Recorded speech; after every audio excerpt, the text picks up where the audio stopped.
生存还是毁灭，这是一个问题。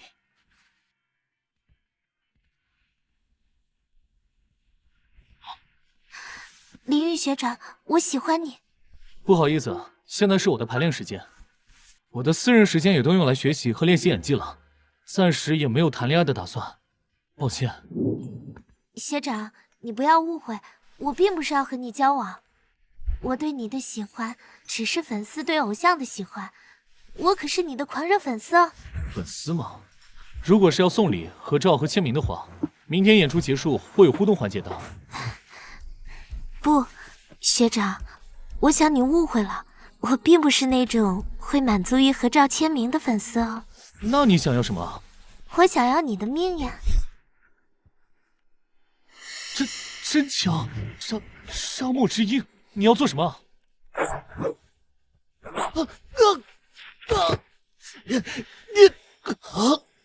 亲爱的学长，愿你为神明所牵。开什么玩笑，莫名其妙的。我明天还有演出，下周、下个月还有那么多演出，我的演技还没有磨练到完美，怎么能死在这里？我不想死。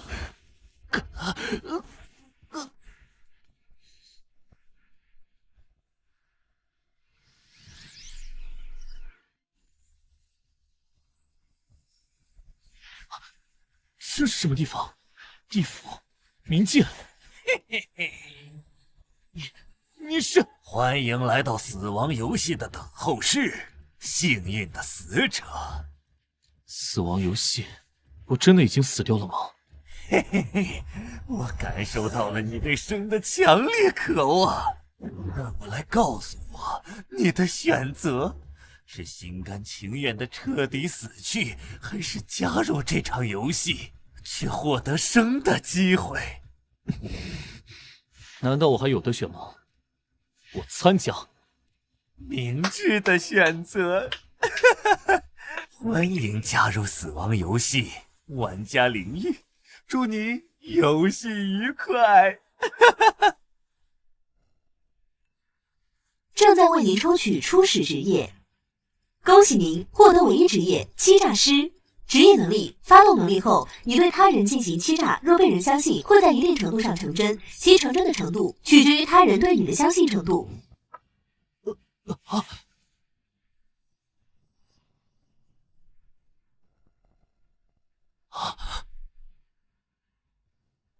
各位，你们是不是和我一样，死后看到了那个恶魔，然后出现在了这里？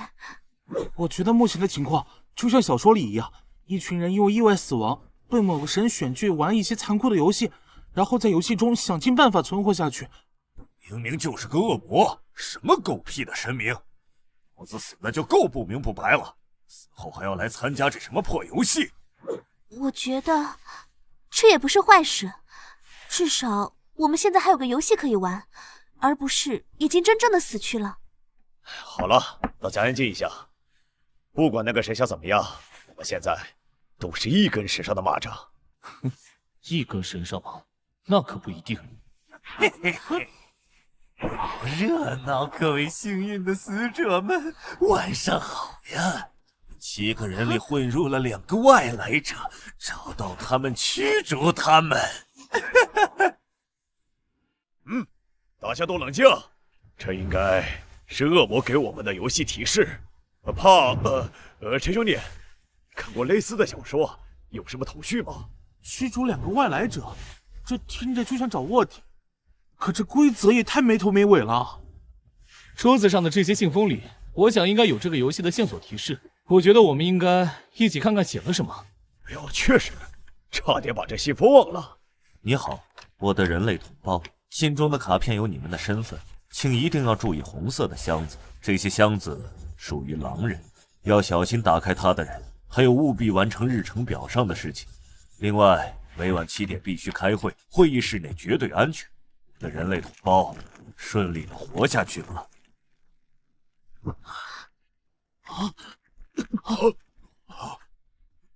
这是一个类似狼人杀的游戏，相信大家都玩过吧？一个破游戏还写个破信，弯弯绕绕的，放外面傻子才去玩。嗨，所以那个狗屁神迷还帮我们这些死人来玩呀？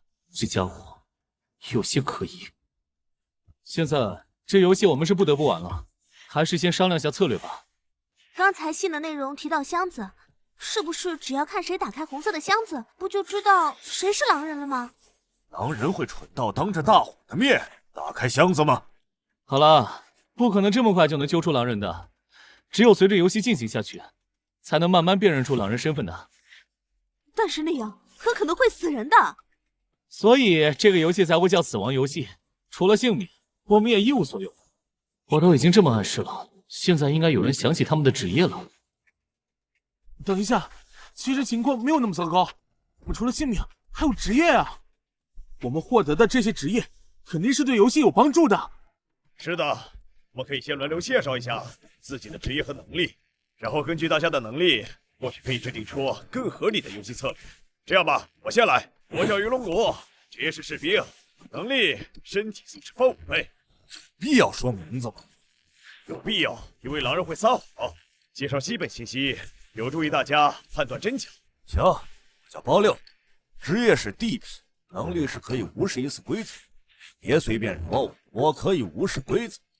我叫许秀美，职业是教师，我的能力可以获得本场游戏内相关的一些信息。教师吗？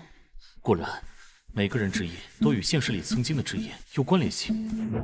获得了什么信息？是这场游戏的额外信息吗？给我们说说。哎，别急，他没有必要透露信息。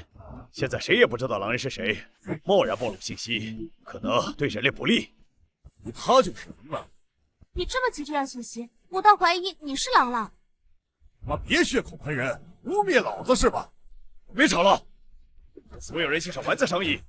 哎，到你介绍了。我叫陈卓，职业是宅男，能力保密。都就你特殊是不是？我的能力很特殊，无法用语言形容，等你们见识到就明白了。这小胖子，要么是个单纯的宅男，要么一直就是在演戏。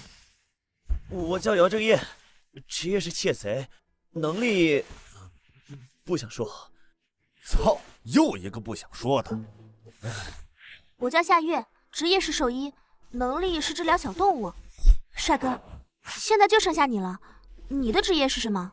在我介绍之前，大家应该都发现了，你们的职业和现实身份有关联吗？啊，是的，那又怎么样？这就对了，看来我的分析完全没错。只要你们相信我，这个游戏其实并不难赢。我们凭什么相信你？就凭你分析出职业和现实有关，弯抹角说我俩不是好人呗？我刻意没提你们职业，就是避免误会。我说这些，只是为了证明我有带领大家获胜的能力。我叫林玉，职业是侦探，而我的能力是查验在座诸位的身份。我操，预言家呀！胡扯，哪有这种能力？你的能力和游戏内容完全匹配，我认为你在说谎。而且职业在游戏开始前就获得了，按理说职业能力不应该跟这场游戏的内容直接相关。这帮人果然没那么好骗。没错，我的能力的确不是查验身份，但我之所以这么说，是因为我的能力确实可以做到这一点。什么意思？我的能力其实是知晓对方一个隐藏的秘密，那放到这场游戏中，不就是可以查验身份了吗？那你刚才为什么不如实告知？因为窥探秘密这种说法会让大家更有抵触情绪，不是吗？听起来比我的能力有用多了。那当然，侦探这种职业就是带队的神，跟着他就能轻松拿下游戏。这就是欺诈师的能力吗？再配合上我的演技，用起来比想象中更加顺利。怎么回事？日程表，信里面提到的日程表。提醒各位，日程表上的任务没有在规定时间内完成，可是会有惩罚的哦。时间不多了。这么多任务，搞什么呢？我连班都没上过，搁这破游戏上班来了。我去修理那个发电机。等一下，你不能就这么离开。小子，别以为你是个什么破侦探就了不起，没看到只剩下15分钟了吗？你这是想害死我们所有人！你单独行动，就不怕被狼人杀掉吗？狼人杀游戏最忌讳的就是单走了，你这样只是在给狼人创造下手的机会。我们即使要分开行动，也必须分组。没错，我同意分组，共计7个人，你们2-2一组，我单独行动，这样就能更快的完成任务。啊，你一个人岂不是很危险？哈哈，我对自己的能力很有信心，即使是手持武器的狼人，我也有对抗他的能力。那好吧。分组的人数越少，危险系数就越大。比起赢游戏和阵营获得胜利，每个人第一想法难道不应该是活下去吗？但是为什么没有人去反对呢？侦探，我想跟你一组行动，可以吗？好，我们去工程室修理发电机。这怎么修啊？难道没有个说明书什么的？看着发电机外观，似乎只是一点小毛病，几分钟就可以完成。看来这些任务的用意是将我们分散开，各个击破。哼，头绪这不就来了？不愧是现实里做侦探的，你这观察也太细致了。找到故障了，这台发电机需要补充润滑油，不过这润滑油存放在1层的杂物室中。需要1层的杂物室润滑油是吗？我去拿吧。不行，我们组队就是为了避免单独行动。任务时间不多了，你留下继续研究这台机器，不用担心我。反正我这条命本来就是捡来的。也好，现在1楼只有胖子和教师那一组，你快去快回，可能就不会有事。时间尽量控制在5分30秒内，如果超过这个时间，你就会比较危险了。肯定会快去快回啦，有倒计时的嘛。演得真累。不过这些人的反应真的很反常。目前我的智力和冷静还远远不够，要是能获得超强的逻辑分析力就好了。算了，先不讲了，这5分钟左右的独处时间得好好利用起来才行。不行，不能在这里浪费时间了。你去别处看一看，有没有信里提到的箱子。是箱子，棕色的箱子，得赶紧吃掉。狼人的伪装往往连同族也会骗过，我也没必要告诉夏月我曾打开过箱子。不过夏月怎么还没回来？已经快8分钟了，莫非夏月遇到了什么意外？抱歉，这润滑油放的位置有点高，我拿到它费了一番功夫。还好时间还够。真是意外啊！今天竟然1个人都没有死掉。喂，士兵，你这话是什么意思？没有死人难道不好吗？当然是好事了，但这也意味着狼人比想象中能隐忍。若是他们忍不住今天就杀人了，此时自然就有了突破口。2-2分组最大的意义不就是这样吗？你这说法也太残忍了吧！别太天真了，小姑娘，你还没意识到这是一个死亡游戏吗？退一万步讲，哪怕狼人真的不杀人，人类为了活下去，也至少要淘汰2个狼人，而淘汰就是死亡。可是，好了，没必要这样。其实我们人类的赢面很大，只要侦探每天发动能力，锁定1个人的身份，7天的时间也足够我们找出狼人了。本打算找个最可疑的发动能力验证一下，但现在所有人看起来都很可疑，线索就像乱麻一样。包六，那就你吧，我想知道包六本场游戏的身份。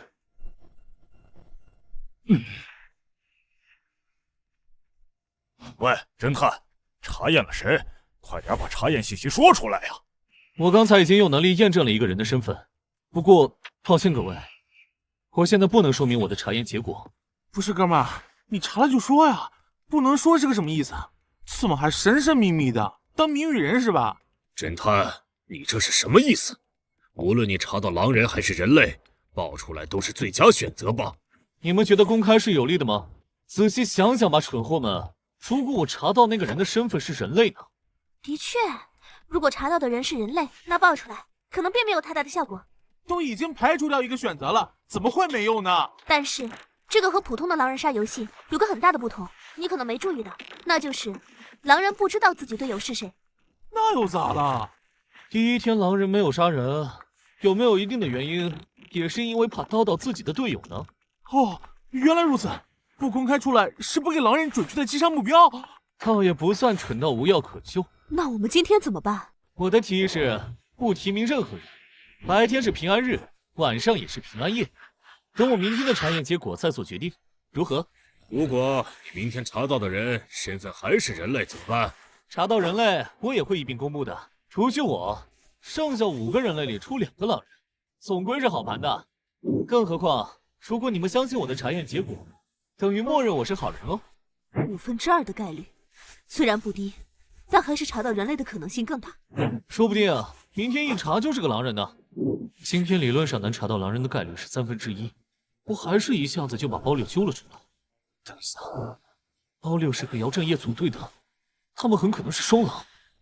难道这真的是因为运气吗？不对，有问题，很大的问题。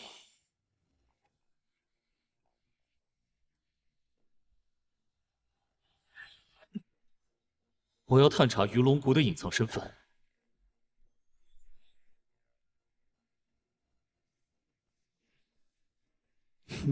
又是个狼人，明天游戏似乎可以结束了。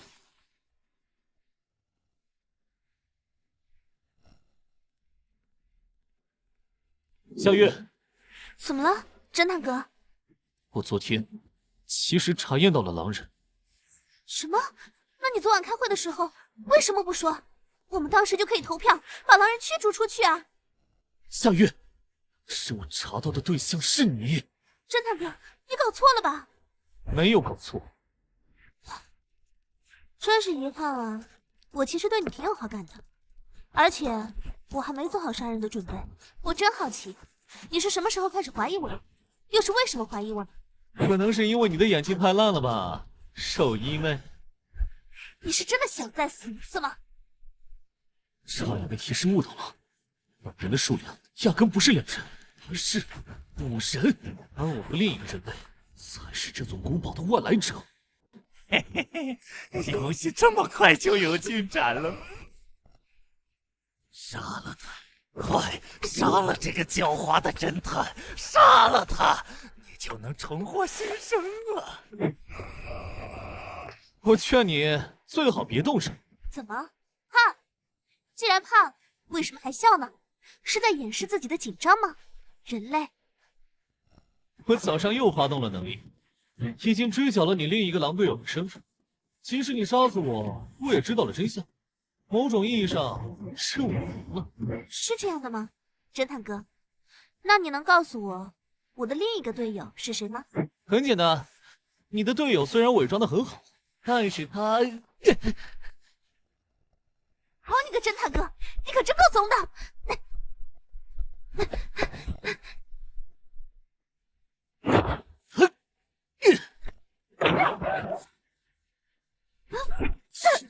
不，抱歉，这是我能想到赢下来的唯一方法，而且我更不能让其他人知道你狼人的身份，不然……精彩，真是太精彩了！恭喜你哦，侦探先生，您新生又进了一步，要加油啊！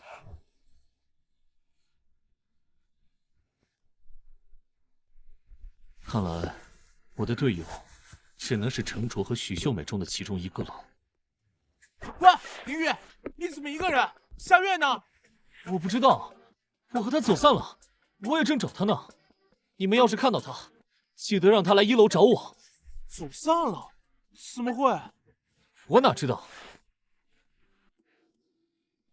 ？5、4、3、2。是你召开的紧急会议吗？不是。我们发现了兽医的尸体。我和陈卓在1楼做完了任务，正准备去2楼，随后我们就在楼梯上发现了夏月的尸体。就是他！我们发现尸体前，在楼梯撞见他独自一人。他说和夏月走散了，行径非常可疑。诸位，我没有杀人，这死胖子污蔑我。我要是狼人，会对同行的兽医下手吗？而且我刚刚已经查验过他了，他就是狼人。为了诬陷我这个侦探，才找机会杀掉了夏月。你胡说！我一直和徐老师在一起行动，那就说明你俩是双狼呗。我建议大家跟我投票，先一起票走这宅男，明晚再票走教师，游戏结束。说你没杀夏月，敢用这测谎仪再说一次吗？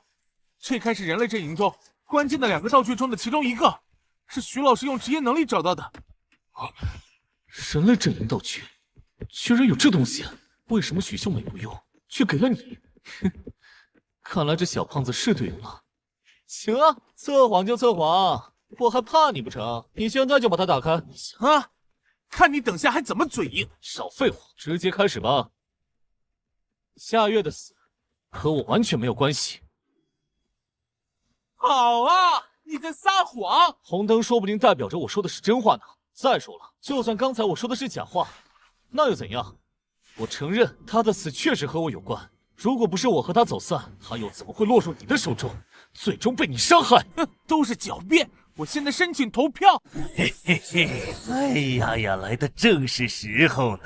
正值猜疑还有死亡的气息，真是太美妙了。那么现在开始投票吧，写出你们想要放逐之人的姓名。本轮投票结果为：林玉得票数2亿，陈卓得票数2亿，票数持平且无人得票数超过存活人数1半，故无人放逐。嘿嘿嘿，你们可真是有趣呀！不是哥们儿，你们在干什么？为什么不票这个宅男？他在踩我这个侦探啊！我才是全场最高身份！我操，服了！会不会玩？怎么不跟票啊？不是，你才是狼人啊！你怎么把我的词都说了？投票结果已经说明了一切，这意味着大家的想法并不统一。虽然没有驱除掉外来者，但未必是坏事。这也给了我们更多的时间去分辨。是狼总会露出尾巴的。老子看来你们2个都不可信，那个破仪器谁知道是真是假？万一你俩唱双簧呢？好，要的就是这种混乱和猜疑，这样我才能利用信息差将你们个个击破。哇，真累啊！经过昨晚那番亢奋的发言，且有些弱智的表演，应该足以让那4个狼人把我当成队友了。就是陈卓那个死胖子有点蠢了，只是不知道现在包绿和姚正业会不会聪明的分析出狼人数量其实是5个的这个结论。侦探哥，林哥做任务呢？你是窃贼，为什么一个人过来？你的队友呢？不要慌，我知道你是狼人，我们是队友。我不信你，我警告你，不要靠得太近。哎呀，我们真的是队友。你看，这是我的狼人专属武器。你竟然也是狼人？等下，你该不会是发动了窃贼的能力，偷了我狼队友的武器，故意来诓骗我的吧？哎呦，大哥，我真是你队友啊！我昨天亲眼看到你伤了手艺。原来拐角的那个身影是你。是的，昨晚开会的时候我都没和别人说，这下你总该相信我是你的队友了吧？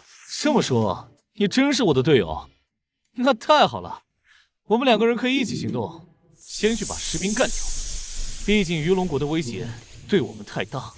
但是真的大哥，有些事很怪，和我同组的地痞好像也是狼人，而且我们昨天就互通过身份了。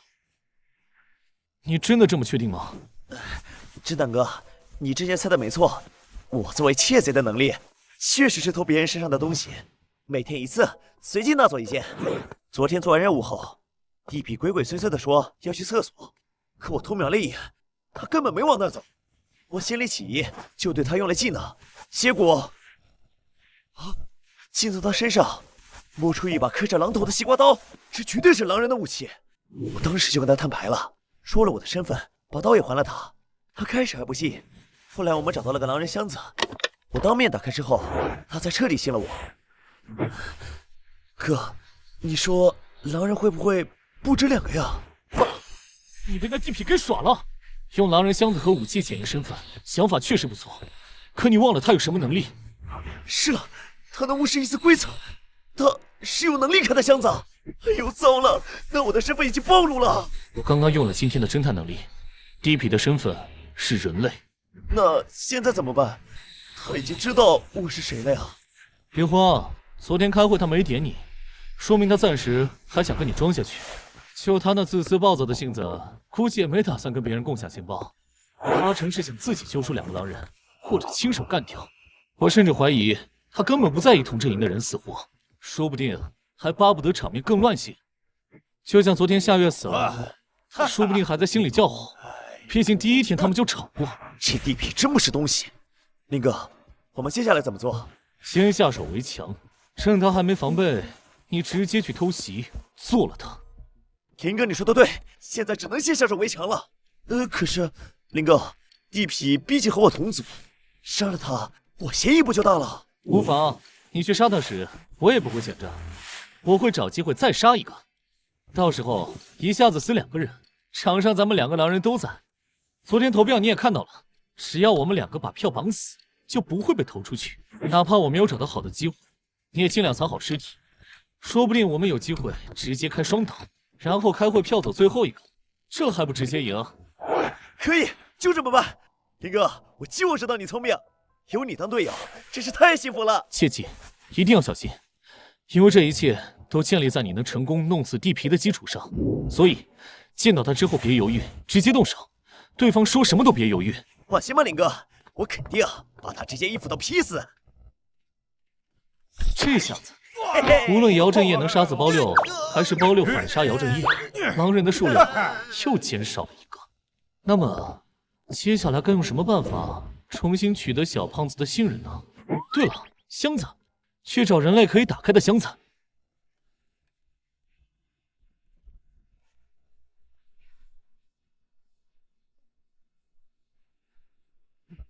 找到了。哎，这里被人翻过。喂，宅男！想活命就给我闭嘴！你不要冲动，徐老师很快就会过来的。我不杀你，因为我和你一样是人类。夏月是我杀的没错，但他是狼人，我不过是夺刀反杀而已。规则可没禁止人类反抗。用你的猪脑子想想，侦探这种关键身份怎么可能是狼？这房间里就有人类物资箱，不信的话，我现在就能打开给你看。你真是人类啊！当然了。我去，侦探，你还真是人类啊！但是话说回来，也不能全怪我，昨晚你的表现完全就像是狼人啊！我故意的，因为如果我表现的不像是狼人，反而很可能被票出去。你不好奇吗？为什么我昨晚那么像个狼人，反而只得了你的1票？这是什么意思啊？意思就是这个游戏是个文字陷阱，人类阵营才是那2个外来者，士兵是狼人，地痞是狼人，兽医是狼人，窃贼是狼人，教师还他妈是狼人，只有我们2个是人类。我靠，真的假的？但仔细想想，徐老师确实没开过人类箱子，他甚至连测谎仪和手枪的箱子都是让我开的。我没骗你吧？啊，徐老师，手枪？是啊，徐老师的职业能力是得到关于本场游戏有用的一条信息嘛。他得到的信息就是本场游戏里人类阵营有2个超级强力的道具，一个是测谎仪，一个是手枪。测谎仪1天能测1句谎话的真假，手枪只有1发子弹，但是那子弹是必中的。那手枪在哪儿呢？在徐老师那……哦，坏了！透个底吧，陈卓，你的能力到底是什么？我的能力是保持静止状态的时候，体力消耗减少至常人1/3，恢复速度加快3倍。既然那手枪只有1发子弹，一会儿你能负责去扛他必中的一枪吗？必中不等于必死，你躺下来静止，说不定伤口就愈合了呢。毕竟这也是你的失误导致的。哥，你认真的吗？当然是开玩笑的啦。唉，我怎么会有你这样的队友？本来士兵就很难杀，现在又多了个带枪的教师，这游戏真难啊！几乎没有比这更糟糕的结果了。难道只能靠偷袭了吗？或者再忽悠下姚振业？嘿嘿，是有什么发现吗？值得你们俩避开其他人单独讨论。看来目前的状况比想象的更糟糕啊！本来想要赢下游戏，徐秀美和于龙国几乎是必杀一个的。刚还在想先偷袭哪个杀哪个比较好，现在好了，2个人同时出现了，我连选都没得选。2位，想必你们已经发现了这个游戏的真相了吧？是啊，我落单的时候遇到了士兵，他想杀掉我，不过幸亏这玩意儿让他冷静了下来，才让我们2个意识到了一件事情。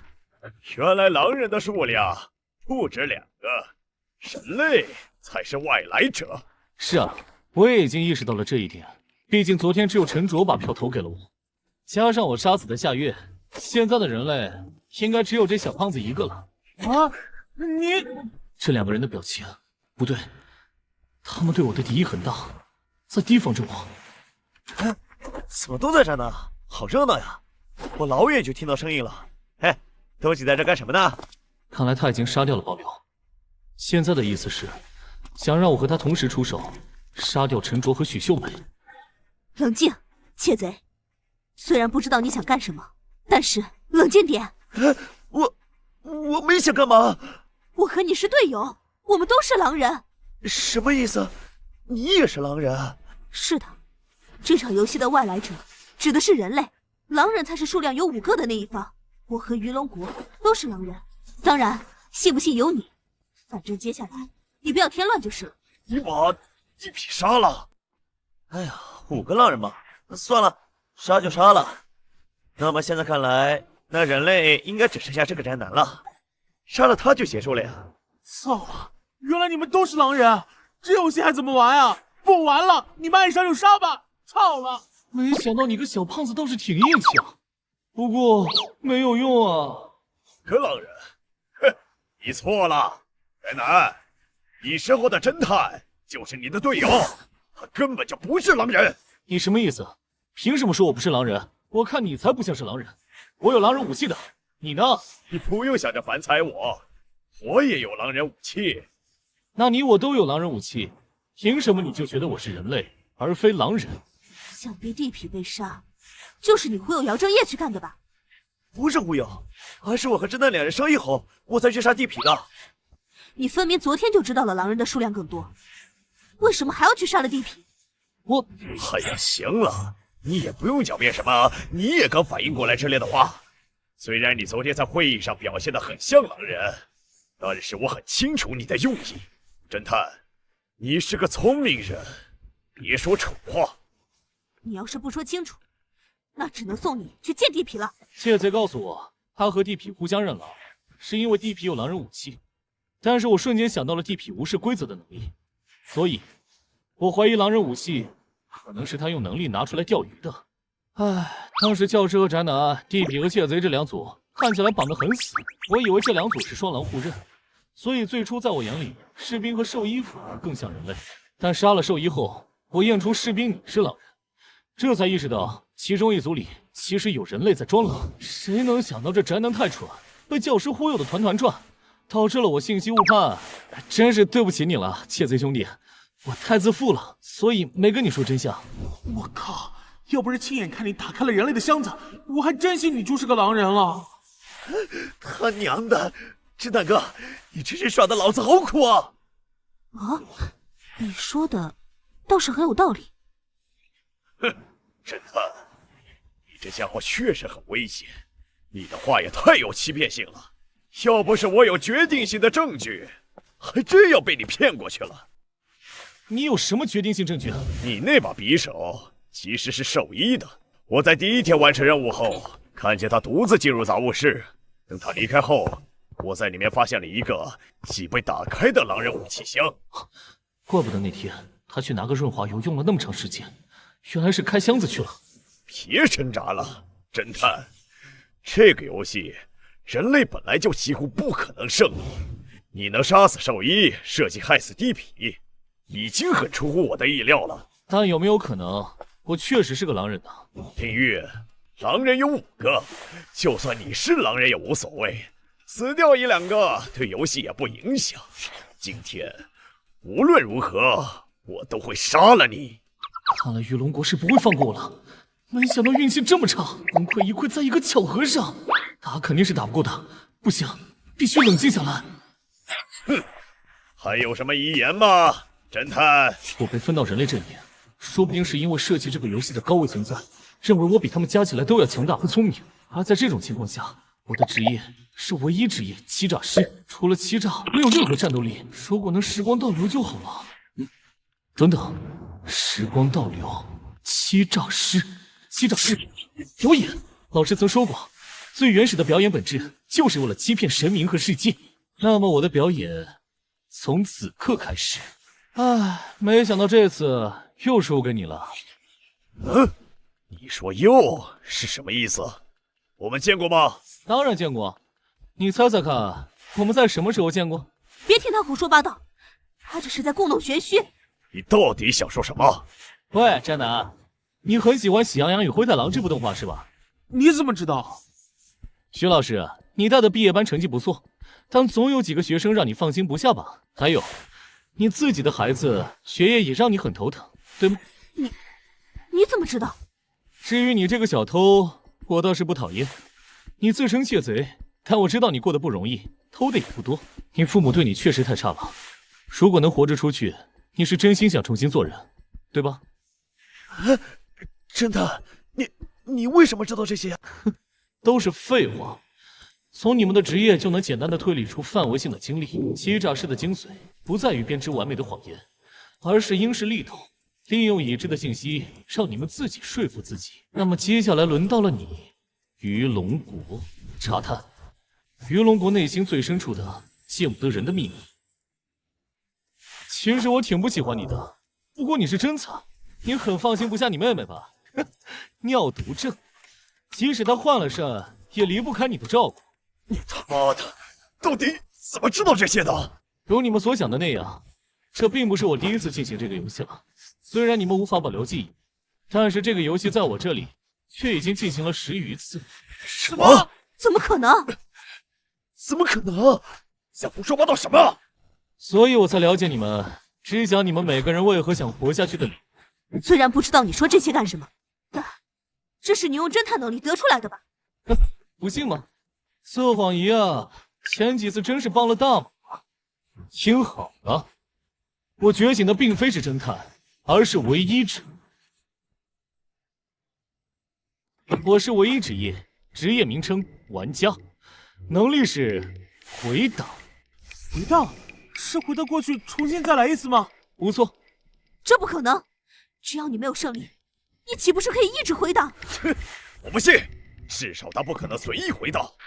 他这个能力的发动一定有某种限制，只需要在他发动回档之前把他控制住就好了。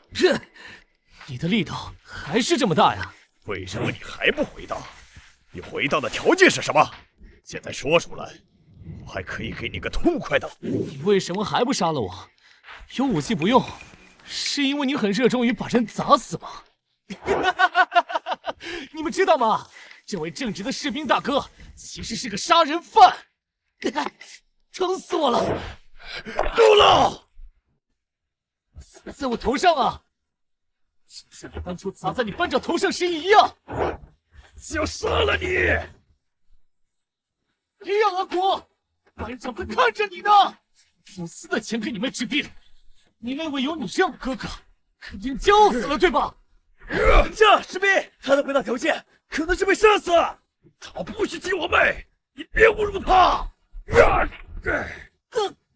臭逼玩意儿，是你自己侮辱了他，扮聪明，高根爷又猜出来了。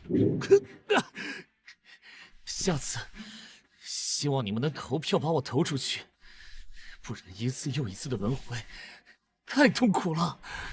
啊！只要我连自己都能骗过去，回档的能力就会成真，马上就可以回溯了。那么下次该怎么赢下这个游戏？嘿嘿，真是精彩呀！嘿嘿，真是令人百看不厌呐！绝望死亡的气息，竟如此的令人陶醉。啊，成功了！回档能力生效了。没想到这个回档不仅重置了时间，还为我争取到了大约5分钟自由活动的优势。上一回合虽然做的已经够多了，但是还不够。哪怕不失误，只要运气不好就会失败。而且像这种逆天改命、玩弄世界规则级别的城镇，肯定是有限制的。哪怕有足够强烈的相信，也不可能在短时间内发动2次。到底该怎么办呢？欺诈师作为唯一职业，一定有方法能够逆转这完全不平衡的游戏。我拥有的不仅是欺诈师技能，还有我沉浸多年的演技。更重要的是，我现在拥有其他人都没有的第2次的经验和这5分钟的先机。要不要将信封调换一下呢？信封啊！如果游戏的规则无法战胜，那么不如就由我来成为制定规则的人。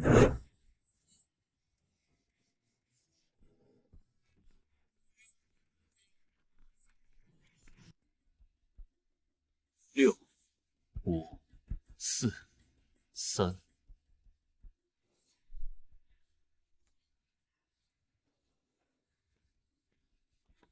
各位迷途的羔羊们，欢迎来到我的游戏。谁是外来者？你是这个游戏的主人，换句话说，你就是神吗？相比较于你的说法，我更喜欢被称呼为管理员先生。如果你是管理员，那我们死亡后出现的那个恶魔又是什么？那个东西是你们死亡后的引导者。什么管理员？引导者的转世弄物，到底是什么东西？把我们弄到这里有什么目的？包六先生，你来之前难道没有看到那些足以让你理清楚现状的提示吗？你竟然知道我的名字？当然了，这毕竟是我的游戏，我不仅知道你的名字，还知道你觉醒了一项职业地痞。在座的其他人我也都清楚。既然如此，我就帮你们互相介绍一下彼此吧。这位觉醒了地痞的包六先生，大家已经认识了。方才说话的是觉醒了宅男的陈卓，喜欢看《喜羊羊与灰太狼》。太厉害了，连我的喜好都知道。这位美丽的女士是兽医夏月，而这位健壮的男士是士兵于龙国。旁边这位看起来很机灵的是窃贼姚正业，还有这一位戴眼镜的女士是教师许秀美。那么，管理员大人可以为我们讲解游戏规则了吗？当然可以，虽然不用强调，但因为刚才的插曲，我还是再说一遍。诸位都很清楚，你们已经死了。我能感受到你们对生的渴望，或许是因为自己的学生与孩子，或许是因为没看完的动漫，或许是因为想要重新做个好人，或许是因为重病的妹妹，也或许是单纯想要活下去。总之，正是因为这种渴望，你们才能够参加这场游戏。希望你们能够把握好这次机会。好了，废话不多说，我来介绍下本场游戏的规则。各位生前都有听过或者玩过狼人杀这个游戏吗？本场游戏的大致玩法和那个类似，你们也会被分为狼人和人类两个阵营。接下来我会将身份和具体规则的说明书发给你们。好了，大致规则你们已经清楚了吧？有什么疑问吗？管理员先生，我有一点不明白。我记得我进入这个游戏之前，看到玩家的数量应该是7才对吧？为什么这里只有6个人？很聪明嘛，士兵啊！我很喜欢你的敏锐，恭喜您发现了本场特殊规则之一。本场游戏中存在一名觉醒了特殊职业的玩家，他觉醒的职业名为独行者。这个人会藏匿在这座城堡的范围之内，所以他并不会和你们在一处醒来。这个人的阵营是狼人，还是人类？他的阵营和职业无关，同时他将不会参与投票环节。啊，那他要是人类，岂不是相当于好人的阵营白白少了一票？放心吧，这个游戏没有你们想象的那么简单的。管理员先生，那独行者的能力除了和我们不出现在一处，还有什么吗？我只会告诉你们他们的职业名称，他的职业能力是否公开，由他自己决定。还有，你们自己的职业能力是否公开，也是由你们自己决定的。是吗？那我选择公开。当然，士兵的能力是身体素质获得5倍强化。不是，为什么要多此一举？自己想公开自己的能力，不是随便说就可以吗？我想，士兵是希望以此来证明我没有说谎吧。毕竟作为管理员，我不仅清楚你们的职业、能力、姓名等等个人信息，还对这个游戏之中的一切布置和机关都了如指掌。是这样吗？心眼子可真多。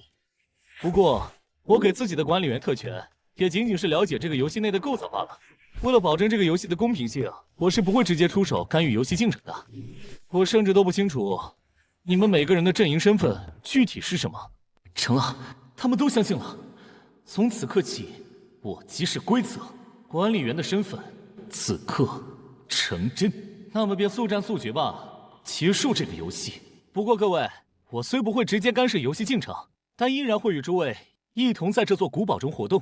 当你们遇见我时，可以向我提出一个问题，无论是他人的位置、能力，或者杀人与否，还是这座古堡里的机关与物资分布，我都可以解答。不过，问题是需要支付一定的报酬，我才会回答的。我们需要支付的是什么？其他人的性命。你们每杀掉一个人，就可以获得一次问问题的机会。换句话说，这个游戏不只有狼人能杀人，狼人只是有武器优势而已，是吗？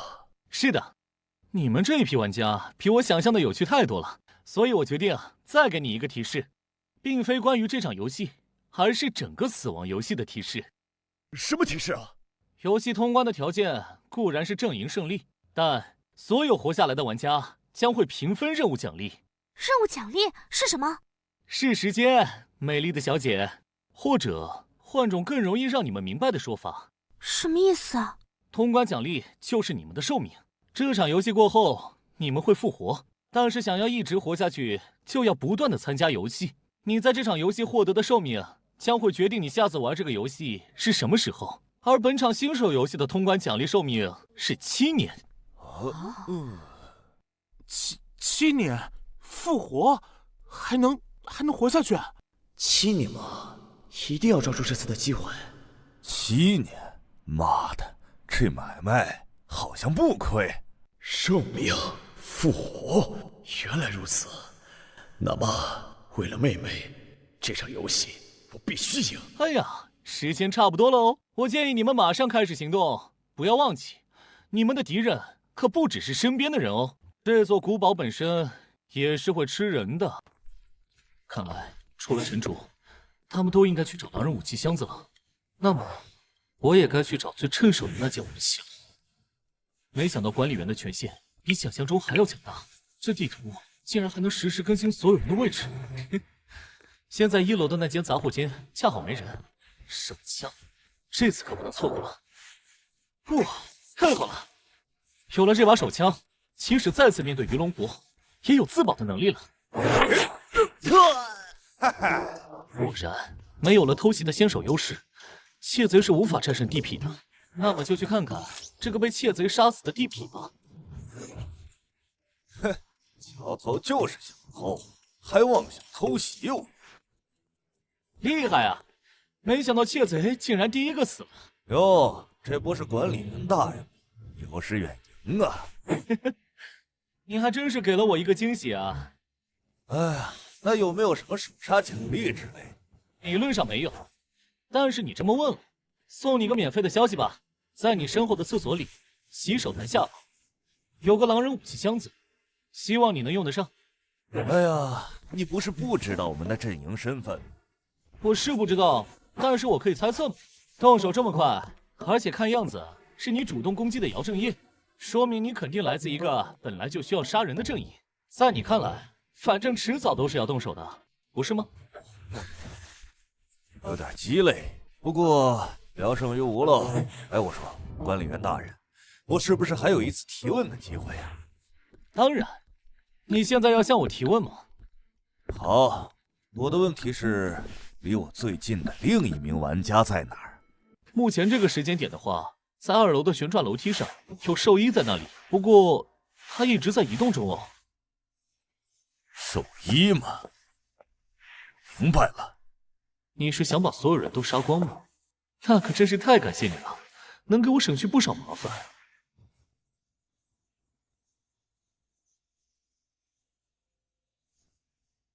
好吧，我收回刚才的话。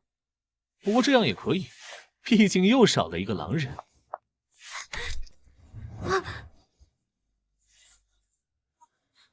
原来是你啊，管理员。你好，请问你有什么需要问的问题吗？管理员大人，我能问一下吗？现在存活的玩家还有哪些？除你之外，还有独行者、士兵、教师、宅男。啊，等一下，刚刚教师死掉了。那么，兽医小姐，你的问题我回答完了，我继续去其他地方转转了。祝你好运。真是令人感慨啊！这次游戏只开始了短短1个小时，就已经死掉了这么多人。上一场可是一整天都没死人呢。不过，这是好事，说明这场游戏已经要赢了。哎呀，您好啊，士兵。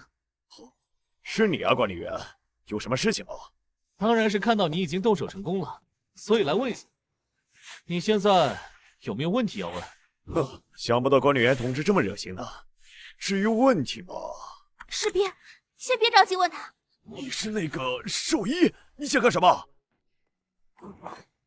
你已经杀了教师，你先别急着辩解或者对我动手，听我说，我杀了地痞，而地痞刚才在1楼杀了窃贼，尸体被我找到了。那么现在场上只有你、我、宅男，还有这位管理员存活了。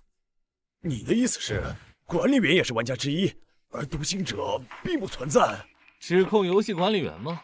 你们这批新人很有意思啊！别演了，你其实就是独行者。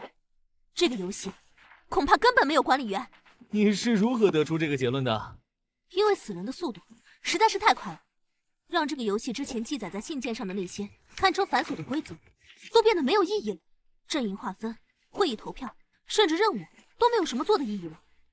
因为这个游戏1天之内人就会死完，所以我觉得非常的反常。而这一切的源头都是这位管理员给出的提示，他的提示把这个游戏变成了一个单纯的在封闭空间内互相杀戮的游戏。还有一点，规则的说明都是依托于一封信件来完成的，但是偏偏这个家伙闯进来，还大摇大摆的自称游戏管理员，不是很让人奇怪吗？有一定道理，但是不足以说服我，因为只凭这些，不该这么笃定。很好，士兵，你很聪明，这些确实不是我如此确信的理由。我身为兽医的能力是与动物对话，在刚才我对这位管理员的身份产生怀疑之后，我与这些乌鸦进行了简短的交谈。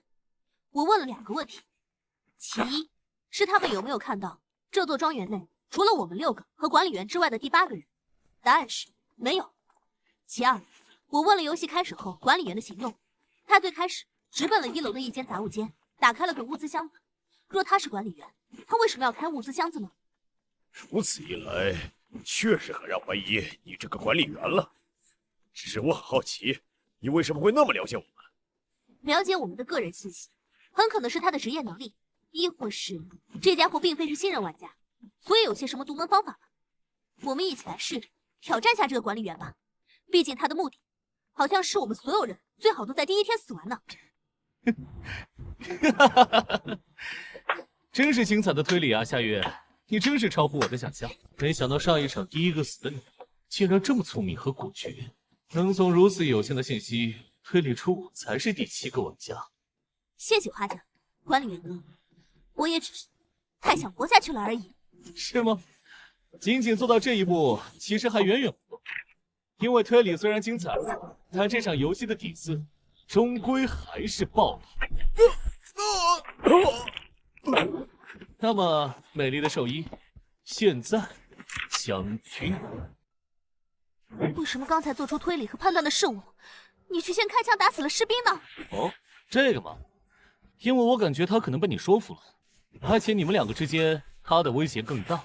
哪怕我能确定你是100%对我有敌意的，我也依然会先杀他。果然不是管理员，不过你就这么小瞧我吗？我确实不是管理员，真是被摆了一道。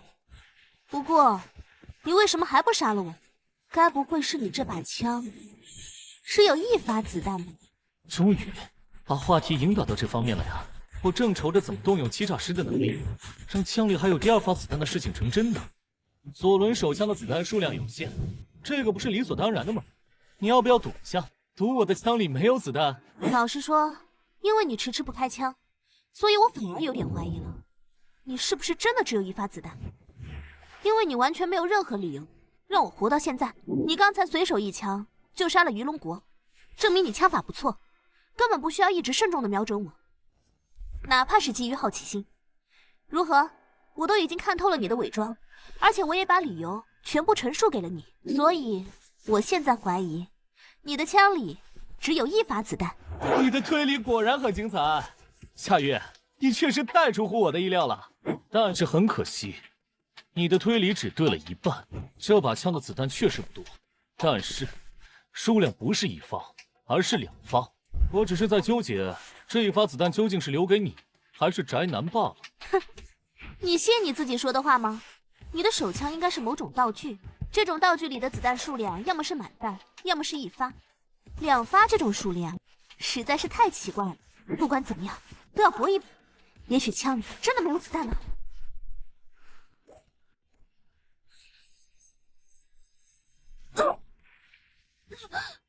我是有第2发。虽然你嘴上说着不信不信，但其实你很相信我有第2发呀。不过也不怪你，毕竟只要你相信，一切才能成真。终于结束了，狼人阵营全灭。这场游戏是我赢了。太精彩了，简直无与伦比的表演！哈哈，你真是一个很棒的玩家，恶魔们都在为你欢呼呢。所以游戏结束了？当然，恭喜你幸运的死者领域，你成功赢得本场死亡游戏，那么便去领取你的回报吧。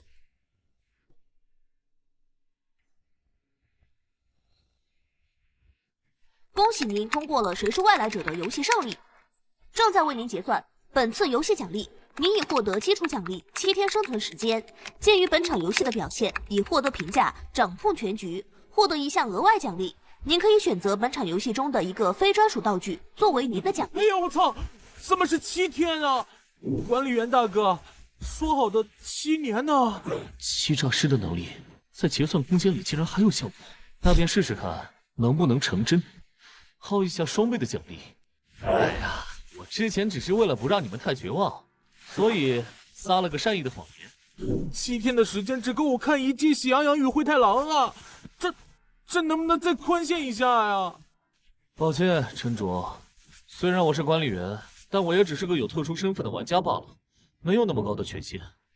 与其说是神，我只是神的代言人罢了，不然我也不会和你一起出现在这结算空间里。管理员大人，那你的余额会多一点吗？会，我获得的时间是你的2倍。当然了，除了这个生存时间之外，我还能每场游戏都获得10个游戏中出现的非专属道具。10个？是的，其实只要你在游戏里表现出色，获得特殊评价，你也能得到道具的奖励。怎么样，不错吧？竟然是这样啊！刚才开玩笑的，其实也没有10个那么多，只有6个。我去，那也可以了呀！管理员大哥，你真的挺牛逼的。其实也不是无条件获得，我只是身为管理员，能在获得奖励时可以获取双倍的奖励罢了。所以，我只是把本场游戏我获得的额外奖励翻倍了而已。原来如此，游戏管理员真是个了不起的职业呀！不过我觉得跟你能被神明选中，也是因为你也很强。你这场游戏就是主持的很好。还是不行，完全感受不到成真的波动。小胖子都这么好骗了，但仅凭他一个人的相信力，还是无法实现。看来是薅不到结算奖励的羊毛了。等下，按照管理员哥你的说法，这片结算空间应该是所有的通关玩家都在这里，是吗？为什么不见其他人？哦，他们都死了，因为我补充了特殊规则，所以他们忍不住互相残杀了。而最后2个人恰好同归于尽，所以这游戏很快就结束了。啊，连那个独行者都死了？没错，那个独行者被兽医杀了，一刀借颈封喉。我去，想不到那个兽医一介女流之辈，还戴个眼镜斯斯文文的，居然如此狠辣。你记错了，那个是教师。哦，不好意思啊，我只是震惊于这个游戏太残忍了。是啊，祝你接下来好运，重活一次，可一定要珍惜这来之不易的机会。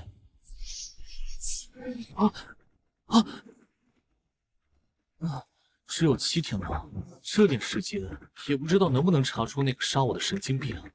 这是欢迎复活，亲爱的学长。现实之中，距离自己死亡的时间仅仅过去了几分钟而已。换句话说，那个神经病学妹早已预判了我会复活，他知道死亡游戏的存在，并且很确信我会从这个游戏中复活归来。看来那个神经病也是参与过死亡游戏的玩家。周五20点，上南区长明街940号。那就会一会，看看你究竟是什么目的。940号到了，不太对。我看到你了，小老弟，别躲了。集会的时间是后天晚上，来的有点太早了。什么机会？我不知道。哦，第一次来，算算时间，确实是这批新人找到论坛的时间了。我不明白你在说什么，我是路过这里的。小伙子，你鬼鬼祟祟来踩点的样子，和我见过的新人一模一样。不过作为老手，我得提醒你，参加过游戏的玩家根本无法向普通人提及死亡游戏，连暗示也都不行。所以别装了，我能跟你聊得这么顺畅，就证明你肯定是玩家。玩家和玩家之间本就是对立关系吧？你都不对我提防一下吗？小伙子，看来你的新手副本是对抗类的，但在现实世界里，玩家之间很少发生对抗，大家的命都是捡来的，何必在外面再打生打死？所以放松点儿。俗话说得好，和气生财嘛。那你发誓不会伤害我？好，发誓。行吧，我对你没有任何恶意，完全不打算伤害你。哟，你这新人还怪俊俏的，而且只花了1天时间就找到了论坛，解开了谜题，锁定了集会地址，甚至还知道提前过来踩点，真是后生可畏呀。说实话，我真的不知道什么集会和谜题。那你是怎么找到这里来的？有人给了我张卡片，上面留下了这里的地址。真是奇了怪了，这人怎么会把集会的地址就这么交给了你一个新人？难道是什么组织想拉拢你？但这拉拢人的方式也真奇特。所以这集会到底指的是什么啊？好吧，虽然不知道你的底细，但你连这些常识都不知道，我就给你讲讲。反正这些在论坛上也都能查到，现在我免费告诉你，也当是我卖你一个人情了。你把这事情说得一文不值，真的是想让我欠你人情吗？真诚才是我的必杀技。那么在聊之前，我先问你一个问题，菜鸟，你觉得衡量一个死亡游戏玩家的实力的标准是什么？实力标准？你的意思是职业强度？有那么点关系，不过对于大部分人来说，职业强度只是很小的一部分。毕竟根据副本不同，职业的强度也并非绝对的。莫非是通关的游戏副本数吗？这个倒不算错，不过这可不是一个硬性指标。很多混了7、8个副本的家伙，也未必比得过一个过了2个副本的超强新人。对于你这样的新人来说，衡量的指标其实只有一个。道具吗？小伙子，你手里的枪应该是在副本里获得的道具吧？第一个副本就拿到这么好的奖励，运气不错哦。当然，恐怕你的实力也更加不俗吧。所以这些道具在玩家之间是可以交易流通的，是吗？集会就是这些玩家之间互相交易这些道具的地方。新人，你果然很敏锐，不错。此地就是江城最大和最靠谱的线下集会群，所有江城的死亡游戏玩家都会在此交换游戏内的可交易道具。那么交易是用钱吗？交易很自由，你想用现实里的钱也可以。毕竟总有些人在游戏里是高手，现实里却过得不如意，想靠这个改善生活。不过更多时候，大家还是更喜欢用论坛点数来交易。论坛点数？那个论坛难道不只是个讨论攻略的地方吗？你还真是什么也不懂新人呐！这样，加下我的绿泡泡，发你论坛。和气生财，大哥，你很多仇家吗？你要是多过几个副本，你也会仇家的。什么？你在新人副本里没遇到结仇的人吗？赌桌上都没有亲兄弟，在这种以性命为筹码的游戏里，人与人之间互相忌讳，实在太容易了。和气生财，大哥，游戏里死掉的人应该没可能再度复活了吧？当然，死亡游戏本身就是最后的机会了，所以要好好珍惜呀。我是很相信缘的，你今天来到这里见到我，也是一种缘分。论坛的地址和邀请码我已经在绿泡泡上发给你，希望后天的集会还有下周的集会都能看见。哦，还真叫论坛啊，我还以为是某种代称呢。看来这个论坛的经营组织也不是完全中立啊。还有这心理学会、自由联盟和掠夺者3家是什么组织啊？竟然被全面禁止登录。不过这些暂时也不是我该操心的，还是趁这2天把各个职业的信息和游戏攻略好好研究一下。没想到这个游戏论坛在各方面讲的这么详细啊！可以交易的论坛积分、游戏副本的类型，各个职业的信息。不过倒是没看出来，陈卓的那个宅男职业竟然还是个强化型。既然这个游戏已经存在了，那么我的生活也不可能像以前那样平静了。正好后天的集会，看看能不能利用它赚点钱，先改善一下生活。徐姐，帮我查个人，他叫陈卓，听口音可能是江城人，喜欢看动漫，标准的宅男。是人得罪你了？对，打游戏把我坑了，然后把我信息开出来了。我准备线下真实他，但我水平不够，只查出来他真名是陈卓。明白了，我也最烦打游戏坑了人还开盒的了。放心吧，交给我。喂，住手！你们哪个班的？老师，我们闹着玩呢。管理员大人，您怎么找到这里来的？我是管理员，当然有我的法子了。果然，欺诈师的能力在现实里对小胖子还有着作用。为什么不反抗？就算之前逆来顺受，明明都是死过一次的人了，为什么还不能硬气一回？反抗也没用，我确实打不过他们。反正都高2了，再忍一阵就过去了。要是我得到的是士兵的能力，我肯定就反抗了。可惜我只是个宅男，当然有职业总比没有强，至少我现在挨打后恢复的快多了。死亡游戏给你的力量，不仅是只有职业，还有道具。如果你能获得一件足以改变现状的强力道具呢？我都有道具了，还能让人给欺负了？这个是甩棍和敏捷药剂。这甩棍和普通的甩棍没什么区别。至于这个敏捷药剂，服用后能在1小时内大幅度提升你的反应速度和行动能力。啊，管理员大人，这是干什么？这是我身为管理员送给你的，你看看能不能用？应该会谈说明出来，有效果。看来我的计划可以实施了。真的，管理员大人，谢谢您的慷慨。去吧，陈卓。现在你已经拥有了力量，去做你想做的事情吧。啊，居然还是蓝莓味的，还怪好喝。以前是不跟你们一般见识，但今天让我在大哥面前丢了人啊！记住，以后见到我给我避着走，不然见你们一次打一次。谢谢你，管理员大哥，刚才的感觉真的棒极了。不过你擅自给我药剂和道具，不会违规吧？不会不会。那些本就是我自己的道具，我赠予你也是正常身为玩家的行为，和管理员无关。像是这样的小道具，我还有很多呢。管理员大哥，这些卖吗？可以的。虽然最开始的目的是为了找你完成欺诈，但从结果来看，我也帮你完成了蜕变。背包里的甩棍、药剂都已经在陈卓的相信之下转变为了真实的游戏道具。那么，杀了我的那个神经病周武吉会见，我不相信这么多道具还吸引不来你。老板，你这工具箱怎么卖？一口价15点。我靠，你怎么不去抢啊？我是学生，能便宜点吗？哼，你是畜生都不行，这招对我没用啊！嗨，兄弟，你这些甩棍怎么卖的？全卖的话能便宜点不？一把10点，最好付现金，那样能便宜点。我靠，10点，那这里的我全要了。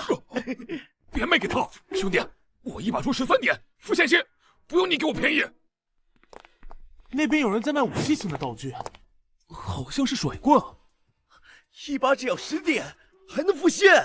我靠，哪来的慈善家？小哥，我出15点，付现。我也17点一把，我全要。谁还不是全要啊？我靠，这只是个甩棍，都不是什么利器啊，差不多翻了10倍的价格，结果还是低了吗？啊，等下，他还有药剂卖呢。这个是敏捷药剂，服用后能在1小时内提升玩家200%的反应速度和行动能力，也是10点一个。我靠，是敏捷药剂！想不到老板你这还有好东西啊！老板，药剂我也出15点，全包了。操！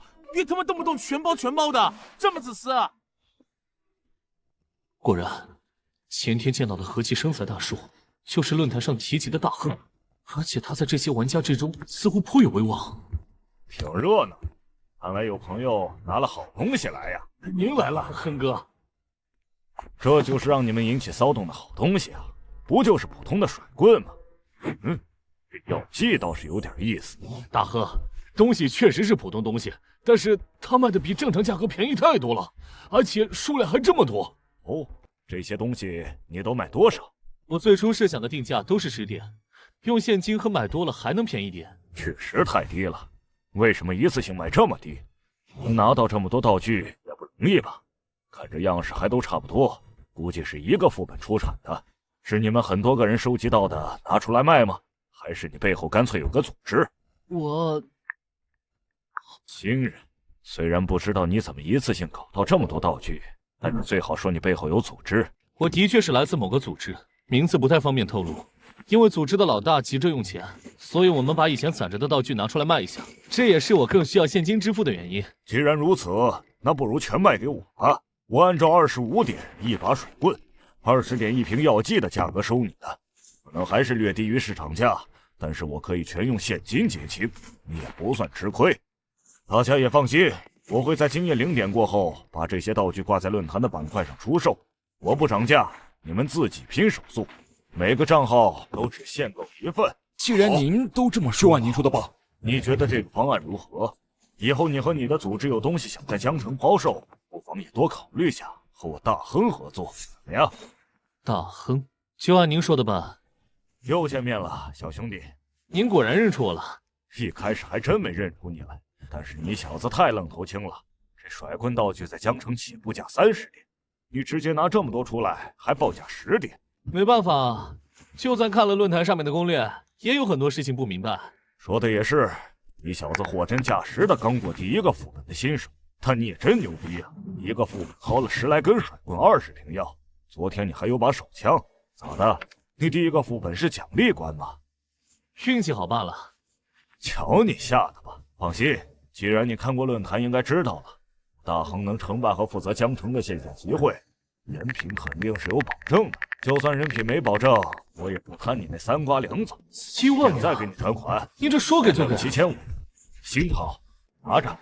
昨天我看你穿的衣服，爷子都评价，年纪不大，第一次赚这么多钱吧？拿点新钞放手里，回家数着玩，会神奇呀。谢了，你看人还挺准的。那我就先回去了，谢谢你的帮助。哦，老大，您为什么对这小子这么器重？虽然新人一口气拿出这么多件道具很罕见，但也不至于您如此重视吧？我能感受到这小子身上有一种气质，一种和我很像的气质。他的未来不可限量，是个值得我投资的璞玉。别扯淡了，老大，搞得你好像很会看人似的。到底是因为什么？好吧，昨天这小子来的时候，给我出示了一张写着我们这儿地址的名片。我看了下，应该是心理学会的手笔。他是被心理学会选中的人。而且，他是最高级别的那种选中。心理学会，那岂不是说这小子只要不夭折的话，至少会达到3级的水准？不错，而且他的职业恐怕也不会太弱。